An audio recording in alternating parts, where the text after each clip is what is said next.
Hey, good evening, everyone. It's James Black here. I'm with Damen and Marco, and we're going to react to some very sad and disheartening news that came over uh, the transom a few hours ago, which is that the 2021 men's junior tournament has been canceled or postponed. We're not sure yet, but basically, we're not going to see any more games with Team Canada in this calendar year. Unfortunately, because last night versus Austria, we're on this very same channel, and we're super excited about a lot of the young guys that were showing up for this tournament. But Damon, Marco, maybe just to start here, let's just recap for those who may not have caught the news. What exactly happened? What just happened here in Red Deer in Edmonton? What happened was essentially positive cases among the U.S., Russia, and Switzerland. And I don't know if there's more, but there may have been more that they haven't been telling us about. But the IIHF president, Luke Tardif, okay, yeah, that's the name. Luke Tardif, he essentially cancel/postpone the tournament until a later date because of the positive tests. And they didn't really hold this in the safest way right now. And yeah, it's really terrible news and heartbreaking because this could be the lost opportunity for a lot of players. And yeah, just heartbreaking. Yeah, and also given the protocols of the tournament, all it takes for each team is one positive test, and then you're shut down. So this is what happened with the States. This is what happened with Russia and with Switzerland. So each of them got the positive test, and given the Omicron variant and how particularly transmissible, you got it right, Damon, the pronunciation. Yep.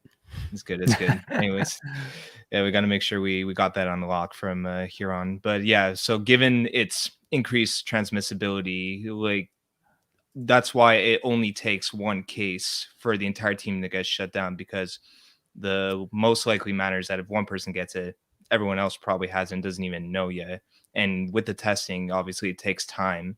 So they wouldn't have the amount of time needed to properly get everyone into proper safety. So given that, that's why they had no choice but to cancel the tournament, simply because they couldn't contain the spread of the virus. And we'll get into it later, but there's a lot of different things that could have been changed to make this tournament happen. But yeah, it's sad to see some players not get the chance that they deserve to play, especially the way Canada's been buzzing in this tournament.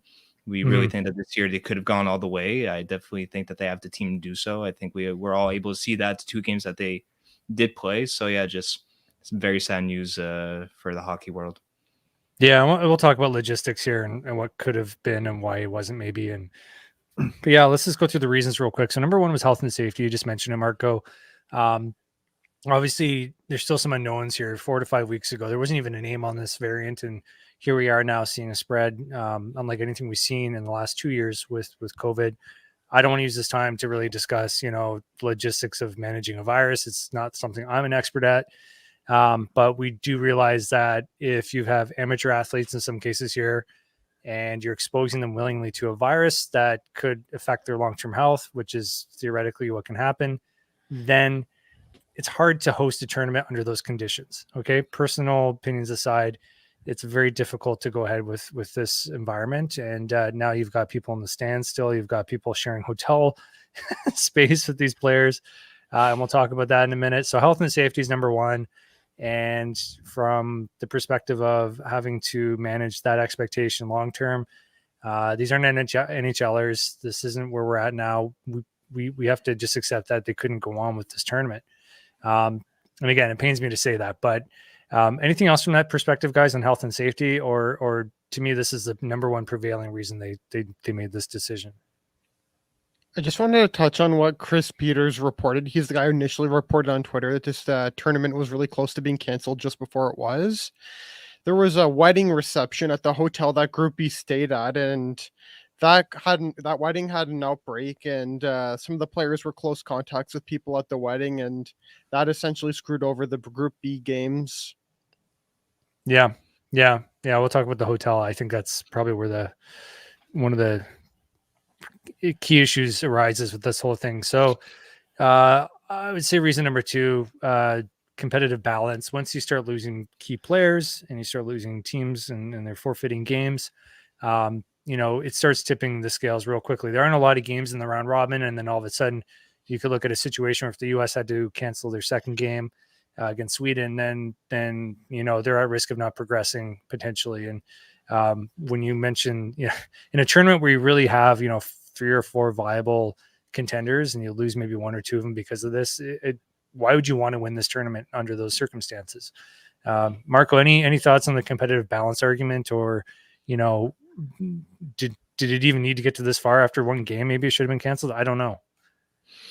I mean, when you take a look at how little time we have in this tournament alone, the quarterfinals are supposed to be held, I believe it was January 2nd, which is just around the corner next week. So when you already lose one game for each team due to forfeit, like that obviously makes a difference in the standings when it comes to the tables, and especially Group B, how stacked their table is and how many competitive teams there are there who could make a strong case in the medal rounds, obviously makes a difference in the standings. So it's very tough it's kind of unfair for some teams, because Canada, luckily, they had no problems when it came to tests, and they never had to forfeit.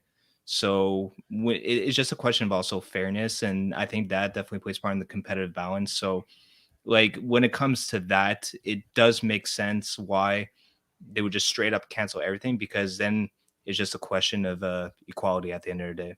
Yeah, 100%.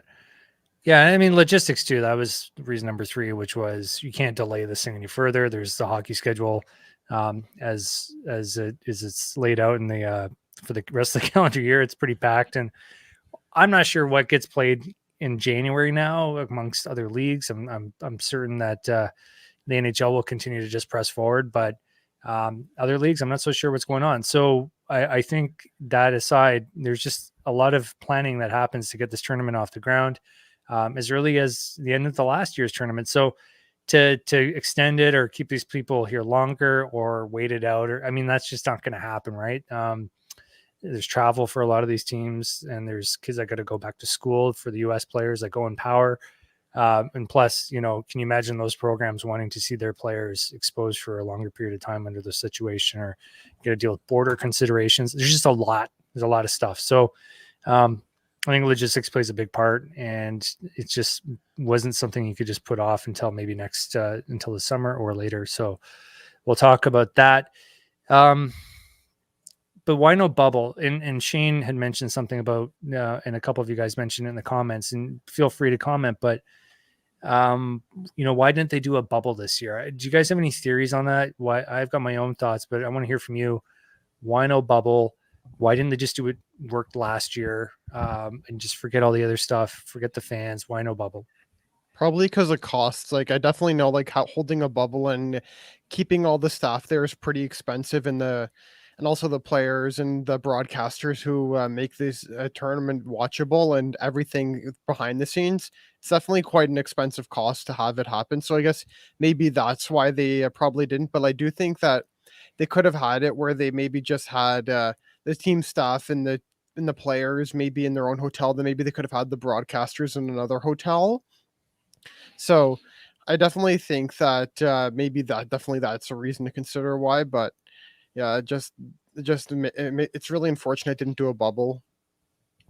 Yeah, like you said, Damen, the costs for having a bubble, because it's without doubt the most effective way of containing the spread of any virus, and it works. There's no debate regarding that. So obviously there's more costs generated towards that, but I think the main reason why there wasn't a bubble is because I don't really think the IIHF anticipated that the Omicron variant would be this big. Or well, 4 or 5 weeks ago, we didn't even know it had a name. We didn't have a name for it. We knew very little about it. So I think the variant just kind of took everyone by storm here, and it was a big surprise for everybody. And the tournament was already organized. It was already on its way.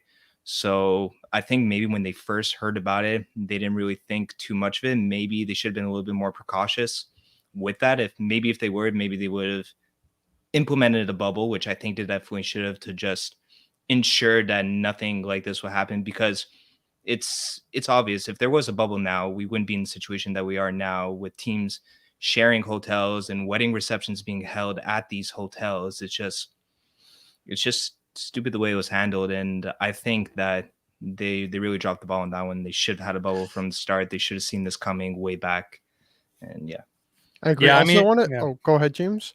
No, I was just going to say, Damon, like it's not just hockey that needs to make this economic. I mean, there's a community in Red Deer, maybe less impacted, but still Edmonton. I mean, these people that running these hotels, restaurants, everything, they're feeling a bit of pressure as well to regain or revive their businesses, which are not running at full capacity still, and to have this tournament come into their town, to be able to do all this and get people jobs and work. And unless you, I know, especially in Alberta, I used to live there, unless you board up those doors with plywood and put a sign that says condemned, and maybe even still they'll still go in and run their business.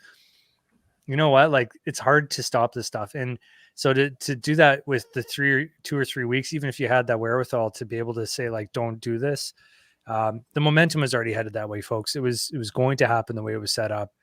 People weren't taking the variant that seriously, much like no one else really was. And here we are. But Damon, you had a point. Yeah, I just wanted to touch on what Luke Tardif had to say during the press conference. He claimed that they apparently considered the variant, like, and they also thought about hard about like putting in more restrictions regarding the variant. And he said that they were also prepared for the variant. So I'm thinking, like, it just kind of has me, like, my head spinning. Like, you really said you had it, you were prepared for it, and you kind of decided to leave the players in hotels with general public. Like, just doesn't make much sense why you'd be prepared and you'd leave them like that. Because the pressure, I just think the pressure to lock people out of games and to cut concession staff and all the other things that make these events money, and they already cut it in half. I mean, you almost have to. It's either all or nothing, I think, at this point, and that's the difficult part. I'm sure in paper, you're right. They had a plan B, like, okay, the shut it down plan. But like I said, 2 or 3 weeks ahead of this saying, yeah, maybe not. This will be an issue. I don't know if foresight's or hindsight's 2020, right? But no, I'm still annoyed by it. It's just disappointing for everyone, right? Yeah. Very. Yeah. Well, let's talk about this. Postponed or canceled. I think there was a bit of a fighting spirit that, hey, we can bring this thing back. We can do it in June. That came from the top. Can it be done again? Can they bring this thing back in June? Does it make any sense with this happening after the NHL entry draft and kind of before development camps? Like, what do you guys think? I think that it's given that fact that the tournament has already started, we're already 3 days into it. To completely cancel it would just be straight up unfair for the viewers and for the players themselves, for have been putting the time and effort and putting themselves at risk to even take part in the tournament alone. So I think it's just only right for us fans and especially the players themselves to having our shot at this tournament. So I personally think that it'll be postponed until June. I think it makes the most sense to have it start at early June, given the fact that the draft's in July. So that way it'll be kind of like a last little chance for the players to kind of develop their draft stock, especially Shane Wright too, because we all know he didn't have the most exciting tournament thus far, and his draft stock is a little bit down as a result. So this could be an opportunity for him to get his draft stock up, and it would only make sense to have it in June, in the same month as the draft. Makes no sense. Then they would probably have to postpone either the draft or something else. But yeah, I think the players will be more than fine with having this postponed, coming back in the summer. They'll have time to prepare for it too, and we'll have a better idea of everything that's happening with COVID. And I'm sure they'll have a bubble if there's another variant that comes around the corner, given the big F up that they did with this tournament. Yeah, so I think it will be postponed until this summer. Oh yeah, but I got my calendar mixed up. So they would do it before the NHL entry draft. Yeah. Okay. And in that case, could that impact people's willingness to play in such a high competitive environment? So, like, if I'm Shane Wright, I mean, this happens in basketball. They play in the big tournament in March, even if you're your top prospect. But would you risk playing in that when you think you're consensus number one? So he'd have to feel comfortable. Like, am I going to represent the country, play in a high intensity tournament, and potentially get hurt and hurt my draft stock?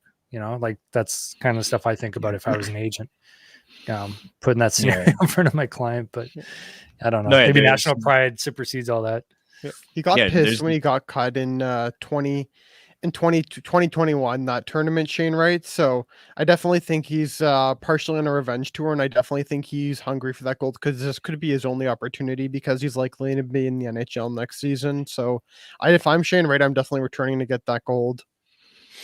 Yeah, fair enough. Okay, so yeah, and the impact on NHL draft and scouting. Jeez, I can't talk. Yeah, the only real downside I kind of see with this whole like having the tournament right before the draft is, like you said, James, with injuries that may happen. Because obviously, if a player gets seriously injured in the tournament, some teams may, depending on the talent of the players, they'll be a little bit reluctant before selecting them, depending on how bad their injuries are. So obviously, there's pros and cons with every scenario, but I think definitely the players will take that chance and they'll want to have this thing go back on in the summer. Yeah, I mean they're playing games and getting on the ice regardless, right? Yeah. Do we think Shane Wright needs to build up his draft credibility again? Did he hurt his stock, or was that too small of a sample size to knock him off as the number one consensus pick? It's pretty small in my opinion, but he's definitely has competition now with the way Matthew Savoie is playing for the Winnipeg Ice. He's playing really well. He's a leading scorer in the WHL. So I definitely think now that Shane Wright has a lot more competition in that part of the draft stock. So if he plays well when they return, he could easily just make it a lock at number 1 and then Matt Savoie at number 2 or 3. Yeah, Right. I agree with you there, Damen. I think that right now his stock obviously is a tiny bit down. I mean, it doesn't hurt his overall look at being the number one. I don't think, not after 2 games. But like you mentioned, I think Savoie's stock will go up as a result.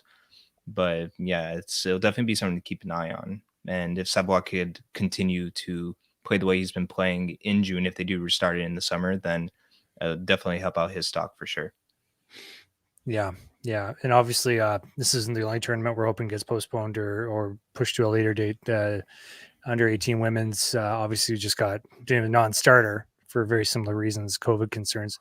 I just hope for both women's and men's development that this continues to happen. We get these tournaments and we get a chance to see all these wonderful players perform on that national stage, because it, as we noted, for some of these players, this is it. This is a peak of their career. This is probably the best thing they'll ever get to do. They've worked so hard to get here, and to just pull the rug underneath. And I mean, so many people have been impacted by this, by COVID, so that, to say, well, poor hockey players, they don't get to play in their game. But this to me, I know, being a hockey parent, this would be devastating, even, for the parents and everyone else to not have this moment. Even if you lose, you look at the German team, they're out there kind of celebrating, I guess, on the empty ice today, just, enjoying their, I guess, their moment as best as they could. They traveled all the way there, right? Any thoughts on what they can do to revive the women's tournament? I definitely think they could do a bit more of a social media movement, because I do know when the last one got canceled in 2021, it was originally supposed to take place in May or June, I'm pretty sure. And then I remembered they canceled it so the QMJHL could hold their playoffs. And then the players started taking part in the social media movement, and then it grew really popular. And then they eventually decided to just have it in the Alberta, I think Edmonton bubble, I'm pretty sure as well.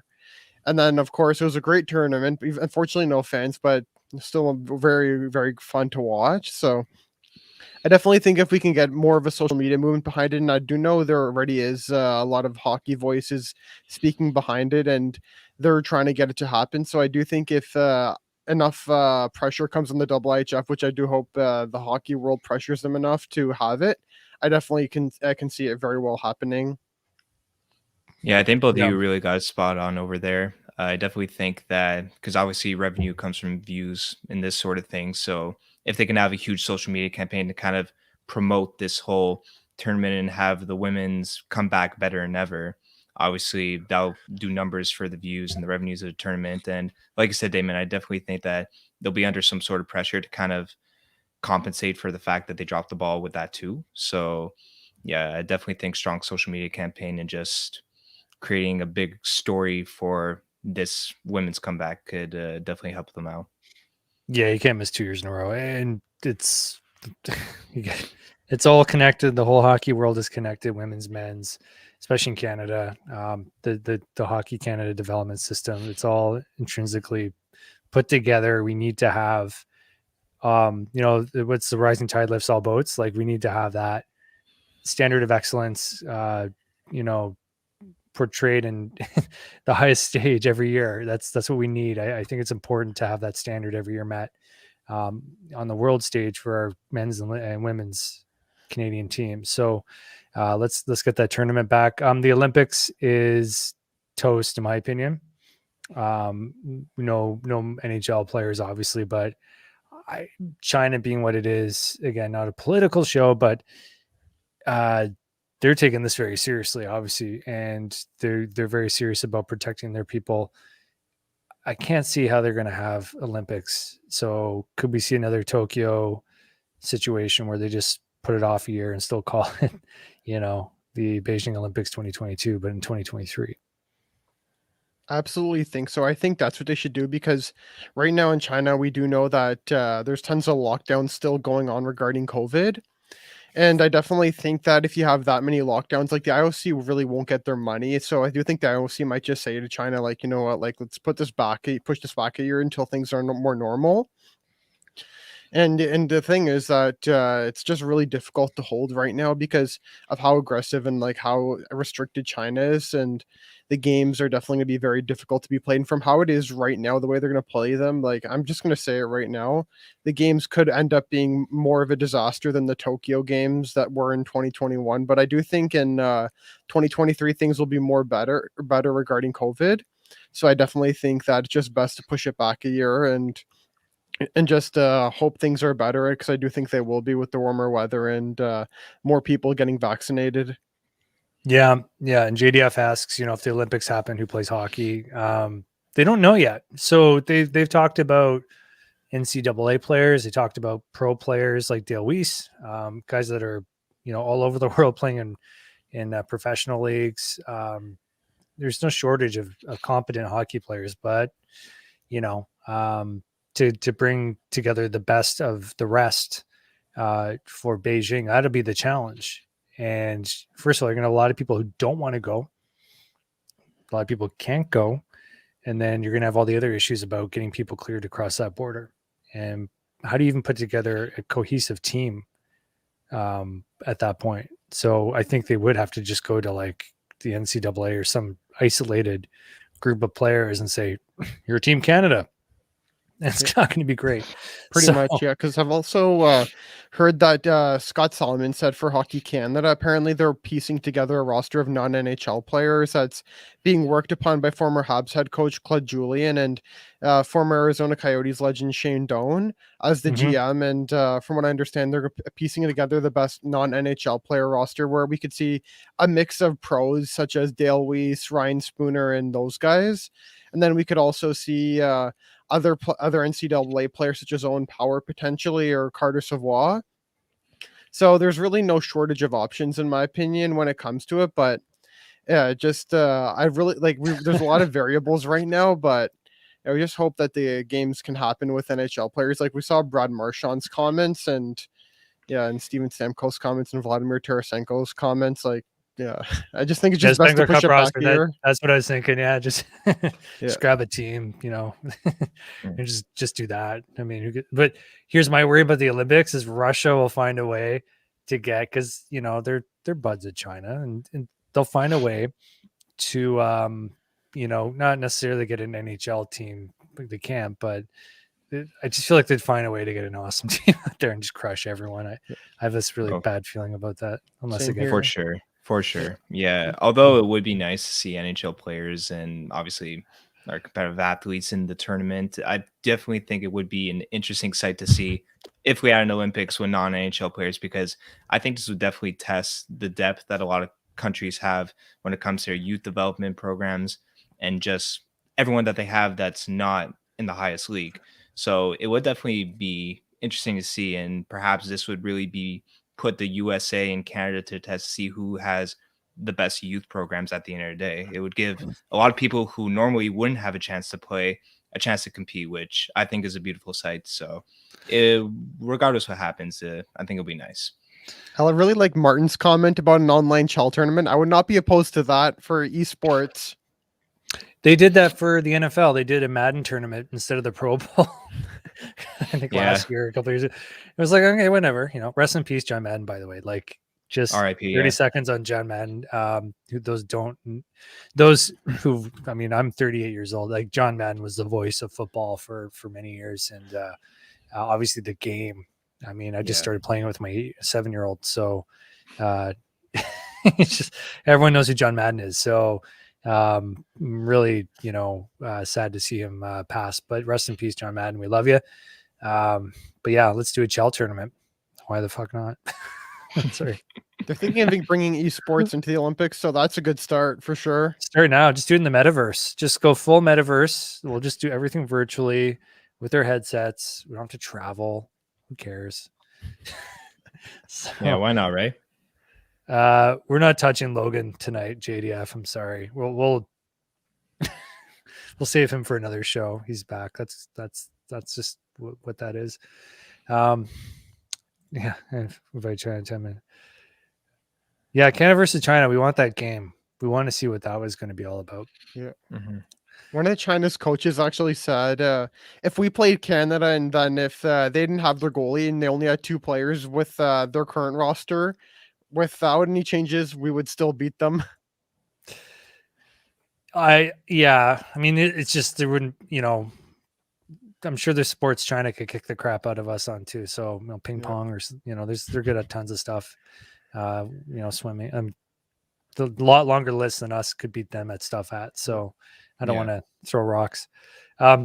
Okay, well, yeah, that's kind of a sad show. Last night we were super jacked because, Connor Bedard, 4 goals. Owen Power came off the first defenseman hat trick for World Junior player for Canada. That was incredible. And, probably the only time we were going to see 3 consensus number 1 overall picks playing on a Team Canada together, through consecutive years. So that was kind of sad to not see them, get to that point, the promised land.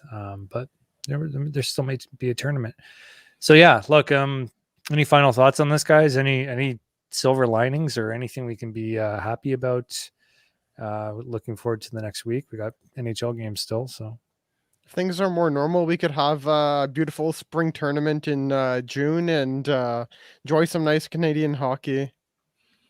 Yeah, although the juniors are out for the time being, like you said, there is NHL that's back in action, which is always a good sight. The Habs will be back in town. They played yesterday.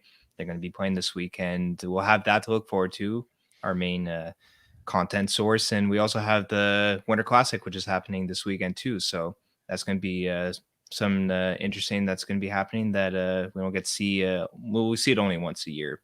So this is St. Louis and in Minnesota. Yeah. Those Minnesota jerseys are wild, by the way. I don't know if you guys saw them. Those are they're crazy. Yeah, and they're the Blues never wild. look bad. They are wild. Yeah, wow.